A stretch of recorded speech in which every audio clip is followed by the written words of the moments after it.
क्रांती सम्राट, आपल्या हक्काचे व्यासपीठ। ताज्या बातम्या, मनोरंजन आणि व्हायरल बातम्यांसाठी क्रांती सम्राट न्यूज चॅनल आजच सबस्क्राईब करा। आज पनवेल महानगरपालिकेची स्थायी समितीची मीटिंग होती। त्याच्यामध्ये जवळजवळ 22 विषय होते आणि त्यात प्रामुख्याने पाहिलं तर आम्ही विरोध करायचा म्हणजे आज शौचालयाचा विषय होता। तर एका शौचालयाची किंमत बघा, म्हणजे 5 शौचालय बनवायचं होतं, तर या शौचालयाची 4 कोटीची किंमत जवळजवळ म्हणजे अंदाजे पकडले 3 कोटी 71 लाख रुपये, परंतु नग किती 10 नग म्हणजे जवळजवळ 32 ते 35 लाख रुपयाला एक शौचालय बांधणार। मला तुम्ही सांगा हो, आज जर सिडकोच्या जर एखादा फ्लॅट घेतला 300 स्क्वेअर फूटचं तर त्याची किंमत 18 ते 20 लाख रुपये आहे। प्रायव्हेट बिल्डरकडनं जर 500 स्क्वेअर फूटचं हे घेतलं तर 24 ते 25 लाख रुपये आणि या शौचालयाची एका शौचालयाची किंमत 37 लाख रुपये याही ठेवलेत। हे 10 नग देणार आहेत। अशा पद्धतीने भ्रष्टाचार चाललेला आहे। यो भ्रष्टाचार रोखण्यासाठी मी त्याला विरोध केला आणि याच्यामध्ये आमचं विरोधी मत नोंदवण्यात आलं। दुसरं आणखी याच्यामध्ये फिरतं शौचालय हे 5 कोटीचं काढलंय निविदा आणि 5 कोटीचं शौचालयामध्ये याची जर किंमत पाहिली ती याची किंमत 23 लाख रुपये शौचालय फिरताचं। मी सांगितलं त्यांना पनवेल महानगरपालिकेमध्ये रोज फिरतं शौचालयासाठी रोज कधी उत्सव किंवा कुठला कार्यक्रम असं होत नाही, लागलं तर तुम्ही भाड्याचे घेऊ शकतात। याच्यासाठी 5 कोटी रुपये आपण घालवायचे आणि त्याची किंमत ती सुद्धा 23 लाख रुपये। मित्रांनो, कुठेतरी भ्रष्टाचार थांबला पाहिजे या उद्देशाने मी त्यांना विनंती केली का हे पैसे एक करामधून लोकांचे वसूल झालेले असतात आणि कराचा पैशाचा दुरुपयोग कुठे होत असेल याला आमचा 100% विरोध असेल, म्हणून त्याला आम्ही विरोध केला। तिसरी गोष्ट याच्यामध्ये सांगितली मी का डॉक्टरांना कॅबिन बनवायचे आहेत, त्या कॅबिनची किंमत 23 लाख रुपये। अरे आज जर स्क्वेअर फूट पाहिलं तुम्ही 500 स्क्वेअर फूटचा कॅबिन देणार ते त्याचा रेट बघितलं 2,000 रुपये जरी आपण कॅबिनचा रेट पकडलं तरी सुद्धा ती 10 लाख रुपयात होतोय।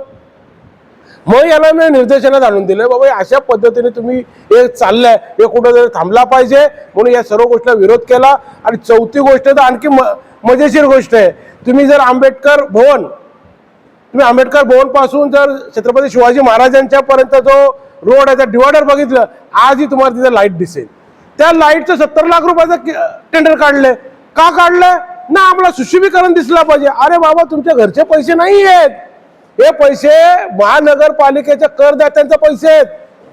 हे मी त्यांना निर्देश आणतो का अशा पद्धतीने तुमची वागणूक चालली ही कुठेतरी थांबवा बाळानो, परंतु त्याला सुद्धा काही होकारात्मक निर्णय दिला। आम्ही याला विरोध दाखवले आणि आजही तुम्ही बघा जर तिथे लाईट नसेल तर माझ्यावर जायचं आम्ही सांगितलं गुन्हा दाखल करा। आणि मी मात्र बोलतो लाईट मध्ये पनवेलला ठेवतोय म्हणून गुन्हा दाखल करा पाहिजे तर तुम्ही जाऊन पाहून या। अशा प्रकारे लूट जी चालू आहे ती थांबवायला सांगितली। चौथी गोष्ट मुद्द्याची सांगितली आम्ही कमी पत्र दिलं होतं महानगरपालिकेला।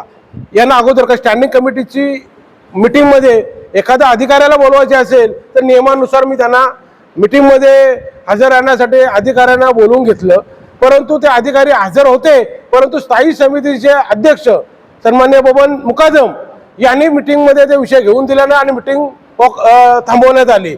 माझा उद्देश एकच होता, त्याच्यामध्ये मला निर्देशन आणून द्यायचं होतं का आज तुम्ही गावोगावी जा का जिथे पाण्याची पाईपलाईनचं काम चालू आहे, जिथे शेवरेजचं काम चालू आहे, त्या ठेकेदाराने प्रत्येक ठिकाणी अर्धवट कामं ठेवलेली आहेत। ही कामं पूर्ण होण्यासाठी पावसाला जवळ आलेला आहे, म्हणून आम्ही त्यांना अधिकाऱ्यांना बोलवलं होतं की हे कामं कधी करणार, केव्हा करणार, याची मुदत काय आहे, या पद्धतीने आम्ही त्यांच्याकडनं विचारलं, म्हणून त्याचं काही उत्तर त्यांच्याकडे नव्हते।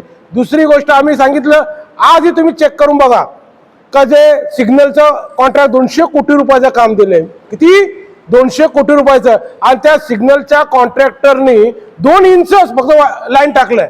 ही लाईन जवळजवळ 1 ते 1.5 मीटर खाली जायला पाहिजे आणि त्याच्या खाली पीसीसी करायला पाहिजे। हा मोठा भ्रष्टाचार केलाय, हा भ्रष्टाचार कुठेतरी निघला पाहिजे। अशा पद्धतीने जर महानगरपालिका चालत असेल तर याला माझा ठामपणाने विरोध असेल, यासाठी मी अधिकाऱ्यांना बोलवले होते। दुसरी गोष्ट ही म्हणजे व्यायामाचं म्हणजे जिम साठी निविदा मागितली होती। मी त्यांना सांगितलं 10 निविदा 1.5 कोटी रुपयाच्या आहेत, 10-12 लाख रुपयाला एक जी ती मिळतोय जिमचे साहित्य, परंतु आज तुम्ही कर्नाला स्पोर्ट्सच्या साईडला जाऊन बघून या।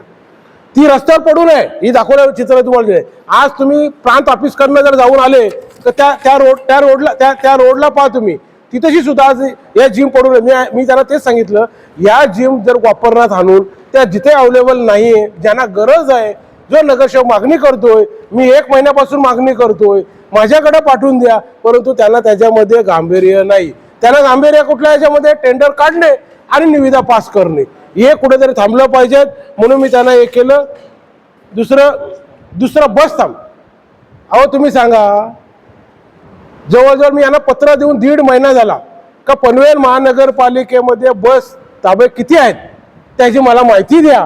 ती माहिती मला 1.5 महिन्यापासून अजूनही दिलेली नाही. आणि तर टेंडर काय निघाल्या बस ताबा धुण्यासाठी 2.5 ते 3 लाख रुपये, 2.5-3 कोटी रुपये.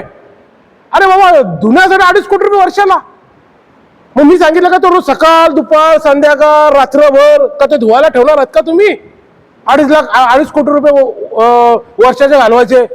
त्याच्यासाठी मी त्याला पर्याय दिला. स्वच्छता भारत अभियान याच्यामध्ये आपलं जे कामगार आहेत त्या कामगारांना सकाळी संध्याकाळी तुम्ही साफसफाई करायला सांगितली मागणीनुसार, तर तुम्ही करू शकता. पण यासाठी 55 बस ताबं धुण्यासाठी 2.5 कोटी रुपये घालवायचे, याला विरोध नोंदवला मी. मित्रांनो, मला हे सहन होत नाही. मी यांच्या विरोधात नक्की आता या सर्व गोष्टीवर 100% याचिका दाखल करण्याच्या मनस्थितीमध्ये. अशा पद्धतीने आयुक्त साहेब, आपण जर यांना वेळोवेळी रोखले नाहीत तर नक्की 100% मला न्यायालयाशिवाय मला कोणताही पर्याय दिसत नाही. 100% मी जनतेसाठी या गोष्टीवर पुन्हा एकदा न्यायालयात जाईल अशी मी अपेक्षा सांगतो.